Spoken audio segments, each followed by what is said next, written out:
Hello दोस्तों, कैसे हैं आप लोग। You are most welcome on my channel. देखिए, आज हम आप लोगों के लिए 30 प्रश्नों का एमसीक्यू क्वेश्चन लेकर के आए हैं। ये आपके ज्योग्राफी क्लास 9 के हैं, वो सीबीएसई कोर्स के, और आपका चैप्टर नंबर 6 हैं जनसंख्या। और इस तरह के क्वेश्चंस आपके खास करके टीचर एग्जामिनेशंस बीपीएससी 2023 में आने की पूरी संभावना है। और आप लोग अगर हमारे ग्रुप से जुड़ना चाहते हैं तो 499 का पेमेंट करके गूगल पे या व्हाट्सएप पे जिस पेमेंट माध्यम से आप पेमेंट करना चाहते हैं, एक बार पेमेंट करके आप जो है PDF video notes live class प्राप्त कर सकते हैं। तो चलिए, पहला के क्वेश्चंस आपके स्क्रीन पर, इसमें 2 पार्ट हैं। कुल मिलाकर के दोनों पार्ट में आपका 30 क्वेश्चंस है। पहला है, जन्म दर में गिरावट कब आनी शुरू हुई है, यानी जन्म दर में गिरावट कब आनी शुरू हुई। तो इसमें ऑप्शंस है, ए में 1980, बी में है आपका 1981, सी में है 1982, इसके बाद है डी में 1983, और पांचवा जो ऑप्शन है इनमें से कोई नहीं और एक से अधिक। देखिए, बीपीएससी में जो है अब 5 ऑप्शन कर दिया गया है, जिसमें लास्ट में जो आपका ई है, इसमें इनमें से कोई नहीं या एक से अधिक। जिसमें एक से अधिक जवाब आ रहा है तो उसमें भी आप ई टिक कर सकते हैं, या इनमें से एक भी अगर डी तक में कोई ऑप्शन सही नहीं है तो आप जो है इसमें ई टिक कर सकते हैं। और इस तरह की सवाल जो है आपके क्वेश्चन में भी पूछा जाएगा। अगर 50 क्वेश्चन है तो ज़रूर है इसमें 3-4 इस तरह के सवाल पूछा जा सकता है, जो आपका ऑप्शन नंबर ई हो सकता है। चलिए, तो इसका आंसर होगा आपका 1981। तो 1981 में यानी ऑप्शन नंबर बी जो है, जन्म दर में गिरावट आना शुरू हो गया। नेक्स्ट क्वेश्चन आपकी स्क्रीन पर, जनसंख्या की दृष्टि से सबसे बड़ा देश कौन है। देखिए, इसमें पहला ऑप्शन है इंडिया भारत, दूसरा बी में है अमेरिका, तीसरा में है जापान, चौथा में है चीन, और पांचवा में है इनमें से कोई नहीं, एक से अधिक। हालांकि अगर पुरानी हम लोग आंकड़ा देखें तो पहला स्थान चाइना का ही आएगा, और यूएनओ की रिपोर्ट के अनुसार 2023 में जो रिपोर्ट आया है इसमें भारत चाइना से आगे बढ़ गया है। लेकिन फ़िलहाल हम लोग पुराने ऑप्शन के अनुसार ही हम लोग चाइना को ही मानेंगे, और भारत जो है सेकेंड पॉपुलस कंट्री है। अगर सही आंकड़े जब जनगणना हो जाएगी तब इसमें पूरी तरह से अस्पष्टता के साथ हम लोग बोल सकते हैं कि इंडिया, लेकिन अभी फ़िलहाल जो है इसके अनुसार चाइना ही आएगा। और लोगों का एक क्षेत्र से दूसरे क्षेत्र में चले जाना, यानी कोई व्यक्ति एक क्षेत्र में रह रहा है, दूसरे क्षेत्र में अगर चले जाते हैं, वहाँ रह जाते हैं, तो उसे क्या कहा जाता है, प्रवास कहा जाता है, या अप्रवास कहा जाता है, या घटक कहा जाता है, तो उपरोक्त सभी कहा जाता है। ई में इनमें से कोई नहीं या इनमें से एक से अधिक। तो इसका आंसर होगा आपका अप्रवास, यानी एक जगह से दूसरी जगह। देखिए, इसमें थोड़ा सस्पेंस है, इसका आंसर कहीं कहीं ए भी आपको मिल सकता है, अप्रवास। अप्रवास का मतलब हो गया बाहर, कुछ दिन के लिए बाहर चला जाना, या जिस उद्देश्य हो वहाँ से वापस आ जाता है तो उसको अप्रवास कहा जाता है। यहाँ एक क्षेत्र से दूसरे क्षेत्र में जा कर के बस जाना, तो इसका ऑप्शन नंबर ए ही हो सकता है। देखिए, मेरे अंदाज में तो ए होगा, लेकिन आपके अनुसार क्या हो सकता है आप कमेंट कर सकते हैं। चलिए, नेक्स्ट क्वेश्चन आपके स्क्रीन पर, भारत में कुल जनसंख्या का कितने प्रतिशत भाग पर कृषि कार्य होता है, यानी पूरी जनसंख्या जिस भूमि पर निवास करता है उसका कितना % भाग एग्रीकल्चर पर डिपेंड है या एग्रीकल्चर कार्य से जुड़ा हुआ है। तो ऑप्शन है 61%, फिर 62%, 63%, डी में है 66%, ई में है इनमें से कोई नहीं या इनमें से एक से अधिक। इसका आंसर होगा 66%, यानी 66% जो है कृषि कार्य में लगा हुआ है। तो पहले के आंकड़े के अनुसार बताया जाता था कि 70% लोग जो है एग्रीकल्चर पर डिपेंड है, लेकिन अब जो अपडेट आया है इसमें 66% जो है कृषि कार्य में लगा हुआ है। पहले तो राष्ट्रीय आय में कृषि का योगदान ही सर्वाधिक बतला जाता था, अब जो है सेवा कर का जो है राष्ट्रीय आय में सबसे ज़्यादा योगदान बताया जाता है। और शुद्ध पीने का पानी तथा मूल स्वास्थ्य रक्षा सुविधाएं ग्रामीण जनसंख्या में कितने % लोगों को उपलब्ध है, यानी ग्रामीण क्षेत्र में रहने वाले लोगों को यानी कितनी प्रतिशत जो है शुद्ध पेयजल की व्यवस्था उपलब्ध है। तो ए में है 1/3, दो में है 2/3, सी में है 1/4, डी में है आधा, एक मतलब 1 का आधा यानी आधा कह सकते हैं। तो ई में है इनमें से कोई नहीं, एक से अधिक, तो इसका आंसर होगा 1/3। लगभग 1/3 जल जो है ग्रामीण क्षेत्र के लोगों के द्वारा पेय कार्य में प्रयोग किया जाता है, यानी शुद्ध पेयजल है। नेक्स्ट है, किशोर प्राय कितने वर्ष की आयु वर्ग के होते हैं। तो आप पढ़े होंगे मतलब बाल मनोविज्ञान में, शिशुवावस्था जो होता है जन्म से लेकर के 5 वर्ष, बाल्यावस्था 6 साल से लेकर 12 वर्ष तक, और किशोरावस्था जो होता है 13 से लेकर 18 वर्ष तक, और 18 वर्ष से ऊपर जो होता है प्रौढ़ावस्था कहते हैं। इसमें जो आपका जो बताया जा रहा है किशोरावस्था, तो इसमें 10 से 14 है, फिर 10 से 15 है, 10 से 17 है, तो 12 से 19 है। तो इसमें जो रियल है वह 13 से लेकर 18 होता है। तो 13 से 18 आपका इसमें तो ऑप्शन नहीं है, तो उस रेंज में आपका है डी नंबर में 12 से 19, इसलिए आपका आंसर होगा ऑप्शन नंबर डी। तो ऑप्शन नंबर डी को ही हम टिक करेंगे। अगर कहीं अगर 13 से 18 हो तो इसमें आप किशोरावस्था एडोलसेंस पीरियड को आप मान सकते हैं, लेकिन इसमें आप जो लीजिएगा ऑप्शन नंबर डी को ही लीजिएगा। चलिए अगला क्वेश्चन आपकी स्क्रीन पर है, भारत में सबसे पहली जनगणना कब हुआ था? तो बहुत वेरी इंपॉर्टेंट क्वेश्चन ये आपके लिए है। इस तरह के क्वेश्चन परीक्षा में आएगा ही। और भारत में सबसे पहले जनगणना कब की गई? तो 1871 है, 1872 है, 1873 है, और डी में है 1874, ई में है, इनमें से कोई नहीं, एक से अधिक। इसका आंसर हो गया 1872, बी नंबर। 1872 ईस्वी में लॉर्ड मेयो के समय में भारत में पहला जनगणना किया गया। और जब नियमित जनगणना की बात आएगा तो आपका 1881 ईस्वी में लॉर्ड रिपन के समय में आया था। ठीक है, तो इसमें ऑप्शन नंबर आपका डी होगा। 1872 ईस्वी में लॉर्ड मेयो के समय में, वही भारत के वायसराय थे, उसी के समय में भारत में पहली बार जनगणना की गई। अगला है, मार्च 2011 तक भारत की जनसंख्या कितनी थी? 2011 की जनगणना के अनुसार भारत की जनसंख्या 121 करोड़। तो आपका 121 करोड़ किस में जा रहा? तो बी में जा रहा है। ए में है आपका 11,280 लाख, यानी 11 करोड़ 280 लाख। इसके बाद है 12, 10, इस तरह देख लीजिए। सी में है आपका 10 क्या कहते हैं 10,000 1 लाख। उसके बाद है 10,330। इसके बाद ई में से कोई नहीं, तो आपका होगा 121 करोड़ है, तो बी नंबर का। आगे नया अपडेट आएगा तो इससे भी आगे चल जाएगा, तो चाइना को पीछे छोड़ देगा। और ऐसा अनुमान लगा जा रहा है कि आने वाले 2023 तक जो है चाइना जो है चाइना को पीछे छोड़ करके भारत वर्ल्ड का पॉपुलस कंट्री बन जाएगा।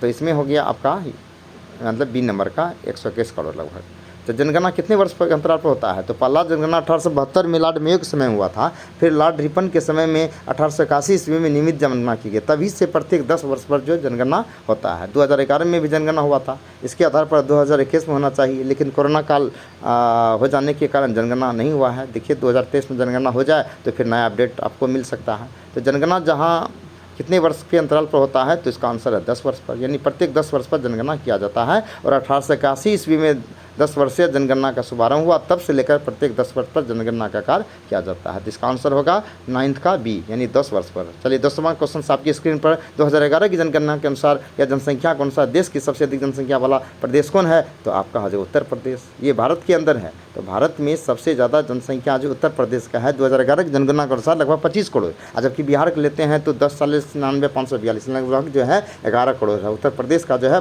बिहार की जनसंख्या से डबल से भी ज़्यादा है, तो उत्तर प्रदेश है।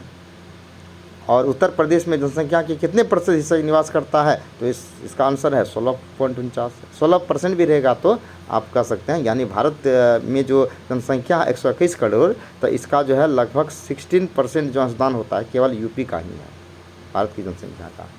ठीक है, उसके बाद है आपका बिहार का जो है जनसंख्या के दृष्टिकोण से तीसरा स्थान आता है। पहला स्थान आता है आपका उत्तर प्रदेश 25 करोड़, तब आता है महाराष्ट्र का, तीसरा में आता है बिहार का। क्षेत्रफल की बात करें तो क्षेत्रफल में जो है पहला स्थान राजस्थान का आता है, इसके बाद पश्चिम बंगाल का आता है। बिहार का स्थान जो है 12वां आता है। और भारत का अगर क्षेत्रफल के स्थान आधार पर कहा जाए तो 7वां स्थान है। और जनसंख्या के आधार पर जो है आपका जो है जनसंख्या के आधार पर जो है भारत का जो विश्व में दूसरा स्थान है। क्षेत्रफल में 7वां स्थान है। पहला स्थान रूस का है, तब है कनाडा का, तब अमेरिका का, चाइना का, ब्राज़ील का, ऑस्ट्रेलिया का, तब 7वां स्थान भारत का आता है। ठीक है, तो चलिए 13 नंबर का क्वेश्चन है, जनसंख्या में होने वाली परिवर्तन की मुख्य प्रक्रिया कौन सी है? तो जन्म दर है या मृत्यु दर है या प्रयास है? तो इसमें सभी इसका आंसर होगा, यानी जन्म दर की भूमिका होता है, मृत्यु दर का और प्रयास का, सब चीज़ का। चलिए 14 नंबर का क्वेश्चन है आपकी स्क्रीन पर। एक वर्ष में यानी एक वर्ष में प्रति 1000 व्यक्ति में जितने बच्चे का जन्म होता है उसे क्या कहते हैं? तो उसको जन्म दर कहा जाता है। यानी 1000 पर, यानी जन्म दर या मृत्यु दर जो कुछ भी निकालना है या लिंगानुपात निकालना है प्रत्येक 1000 पर निकालना है। अगर यानी 1000 बच्चे पर जितना व्यक्ति जन्म लेता है तो उसे जन्म दर कहा जाता है। इसी को उल्टा कर देंगे, जितना मरता है 1000 बच्चे पर वो मरण दर, मृत्यु दर हो गया। चलिए पार्ट 1 खत्म होता है और पार्ट 2 फिर शुरू होता है। पार्ट 2 में है जन्म दर एवं मृत्यु दर में काफ़ी बड़ा अंतर कब दर्ज किया गया, यानी कौन सा ईस्वी में? इसका सब आंसर है 1980 में। 1980 में जो है ऑप्शन नंबर सी इसका आंसर होगा कि जन्म दर और मृत्यु दर में बहुत बड़ा अंतर देखने को मिला। चलिए जून 2 नंबर का क्वेश्चन आपकी स्क्रीन पर है, भारत में अधिकतर प्रवास किस क्षेत्र में होता है? तो ग्रामीण से क्षेत्र से शहरी ओर, फिर है शहरी क्षेत्र से ग्रामीण क्षेत्र की ओर। सी में है 1 और 2 दोनों, डी में है उपरोक्त सभी, या ई में है इनमें से कोई नहीं, एक से अधिक। तो इसका आंसर होगा आपका ग्रामीण से शहरी ओर, यानी गांव से शहरी की ओर लोग जो है ना ज़्यादा प्रवास करते हैं। अभी भी गांव से शहरी की ओर लोग जा रहे हैं, शहर से गांव की ओर बहुत कम होता है, लेकिन गांव से शहर की ओर ज़्यादा होता है। चलिए अगला क्वेश्चन आपकी स्क्रीन पर, क्वेश्चन नंबर 3, ग्रामीण क्षेत्र में कौन कौन से कारक प्रभावी है? ग्रामीण क्षेत्रों में कौन कौन से कारक प्रभावी है? तो अपकर्षण हो सकता है, उत्कर्षण हो सकता है, आकर्षण हो सकता है, विकर्षण हो सकता है। इसका आंसर अपकर्षण।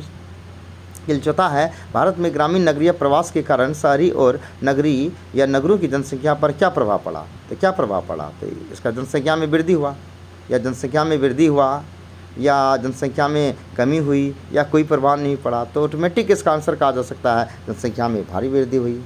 अगला क्वेश्चन है आपकी स्क्रीन पर, तो भारत में ग्रामीण नगरीय प्रवास के कारण शहरी और नगरों की जनसंख्या पर क्या प्रभाव पड़ा? तो इससे जनसंख्या में वृद्धि हुई, यानी ग्रामीण नगरीय प्रवास के कारण शहर और नगरों की जनसंख्या पर क्या हुआ? काफ़ी प्रभाव, यानी जनसंख्या में वृद्धि हुई। गांव से शहर की ओर जाने लगे तो ऑटोमेटिक है कि शहर की जनसंख्या में भारी वृद्धि हुई। पाँचवा क्वेश्चन आपकी स्क्रीन पर है कि किसी राष्ट्र की आबादी को किन वर्गों में बांटा गया? तो किसी राष्ट्र की आबादी को किन वर्गों में बांटा गया? बच्चे है, वयस्क है, वृद्ध है, या सभी है? तो सभी का है। इसमें बच्चे की भी भूमिका होते हैं, वयस्क की भी भूमिका होता है, और वृद्ध लोगों की भी भूमिका होती है। तो इसका आंसर होगा आपका डी। छठा क्वेश्चन है, जनसंख्या के आश्रित अनुपात को क्या प्रभावित करता है? तो बच्चे की प्रतिशत की जनसंख्या, या वृद्धों की प्रतिशत वाली जनसंख्या, या बच्चों तथा वृद्धों की प्रतिशत वाली जनसंख्या, सभी। तो इसका आंसर होगा बच्चों और वृद्धों की प्रतिशत जनसंख्या जो है आश्रित अनुपात को प्रभावित करता है। सातवां है, प्रति देश पुरुषों पर महिलाओं की संख्या को लिंग अनुपात कहा जाता है। तो हो गया प्रति 1000 पर। अभी तुरंत बताया हमने कि जो भी कैलकुलेशंस होता है 1000 पर होता है, यानी लिंगानुपात, यानी पुरुष और स्त्रियों की संख्या। जैसे बिहार की लिंगानुपात 2011 की जनगणना के अनुसार है 918, यानी 1000 पुरुष पर 918 महिला। और भारत का लिंगानुपात जो है आपका 940/1000, यानी 1000 पुरुष पर 940 महिला। और शिशु लिंगानुपात की बात करते हैं तो भारत का जो है 919/1000, यानी 1000 बालक पर 919 बालिका। और बिहार का अगर हम लोग शिशु लिंगानुपात लेते हैं तो 930/35/1000, यानी 1000 बालक पर जो है 935 बालिका। ठीक है, चलिए अगला क्वेश्चन आपकी स्क्रीन पर, किसी राज्य में पुरुष और महिलाओं की संख्या सबसे अधिक यानी 1084 है, कहाँ का? तो आपका जो है केरला का। केरल का जो लिंगानुपात है वह 1084, कहीं कहीं आपको 1090 भी मिलेगा, यानी 1000 पुरुष पर 1090 महिला। और सबसे कम अगर पूछा जाएगा तो क्या बोलिएगा? तो सबसे कम लिंगानुपात आपका है हरियाणा का 859/1000, यानी 1000 पुरुष पर 859 महिला। केरल का 1090/1000 है। ठीक है, और बिहार का अगर पूछा जाएगा तो आपका तुरंत अभी बताए तो बिहार का जो 918/1000 है, 1000 पुरुष पर 918 महिला। शिशु लिंगानुपात में 935/1000। बिहार के किस जिले का लिंगानुपात सबसे अधिक है? तो गोपालगंज का 1021/1000 है, 1000 पुरुष पर 1021 महिला है। और सबसे कम हो गया आपका क्या कहते हैं मुंगेर का 876/1000 है, यानी 1000 पुरुष पर 876 महिला है। चलिए 2011 की जनगणना के अनुसार देश की साक्षरता दर कितने प्रतिशत है? 2011 की जनगणना के अनुसार 73.94, कहीं 74% मिलेगा। तो इसमें 73 का रेंज में तो है नहीं। ए में है 74.04, बी में है 65%, सी में है 66.8, डी में है 67%। इसका आंसर होगा 73 से 74% जो बीच आ रहा है आपका ए नंबर, यानी ये है भारत की साक्षरता। अगर बिहार की साक्षरता कहा जाएगा तो बिहार की साक्षरता 2011 की जनगणना के अनुसार हो गया आपका बिहार का साक्षरता हो गया 61.80, यानी 162% लगभग है। और भारत का जो है 74.04 है। और पुरुष का अगर पूछा जाएगा तो 80.82, यानी 81% है। अब महिला को पूछा जाएगा तो आपका 64.56% है। तो बहरहाल जो क्वेश्चन आपका पूछ रहा है तो 2011 की जनगणना के अनुसार तो साक्षरता दर जो दर्ज किया गया 74%, यानी 74.06, यानी 73 पॉइंट अगर 92 होगा तो वह भी ऑप्शन हो सकता है। तो भारत सरकार ने व्यापक परिवार नियोजन कार्यक्रम कब शुरू किया? तो परिवार नियोजन आपका 1952 में हुआ था, परिवार नियोजन। ठीक है, अगला क्वेश्चन आपकी स्क्रीन पर, राष्ट्रीय जनसंख्या 2000 का क्या उद्देश्य है? 2000 का क्या उद्देश्य है राष्ट्रीय जनसंख्या? तो इसका आंसर है इसमें सभी हो जाएगा कि 14 वर्ष से कम आयु के बच्चे को निःशुल्क शिक्षा देना, ये भी उद्देश्य है। इसका बाद शिशु मृत्यु दर को प्रति 1000 से 30 कम करना। सी में है बीमारियों से बच्चों को छुटकारा दिलवाना। डी में है सभी, तो इसका आंसर होगा डी। चलिए 12 नंबर का क्वेश्चन आपकी स्क्रीन पर, भारत में 2011 में महिलाओं की साक्षरता दर कितना प्रतिशत किया गया था? अभी है 64.56, यहाँ 64.56 नहीं है, आपका जो है ए में है 65.46, तो इसका 60 है तो नहीं, आपका 64.56 भी नहीं है, ऐसे लेस देन ही है, 55.55 है, फिर 55% है, 56% है, तो इसका आपका आंसर हो जाएगा 55.46। अगर 64.56 रहेगा तो वह भी आपका आंसर हो सकता था, लेकिन आपका उस रेंज में जो है आपका ए नंबर का ही है, इसलिए इसका आंसर होगा 65.46%। 2011 की जनगणना के अनुसार ये महिला साक्षरता है। आज जनरल साक्षरता अगर पूछा जाएगा तो 73.94 यानी 74 अभी जो देखा है इससे पहले वाला था, यहाँ देखिए, यहाँ जो दिया गया 74.04 9 नंबर का, तो इसमें हो गया आपका 65.46, ये पुरुष का है, ये महिलाओं का है। अगर पुरुष का पूछा जाएगा तो लगभग 81% है। भारत में सबसे पहली जनसंख्या गणना कब की गया था? अभी तुरंत बताया गया था 1872 में, लॉर्ड मेयो के समय में भारत में पहला जनगणना हुआ था। और नियमित जनगणना की बात आएगा तो लॉर्ड रिपन के समय में 1881 में हुआ था।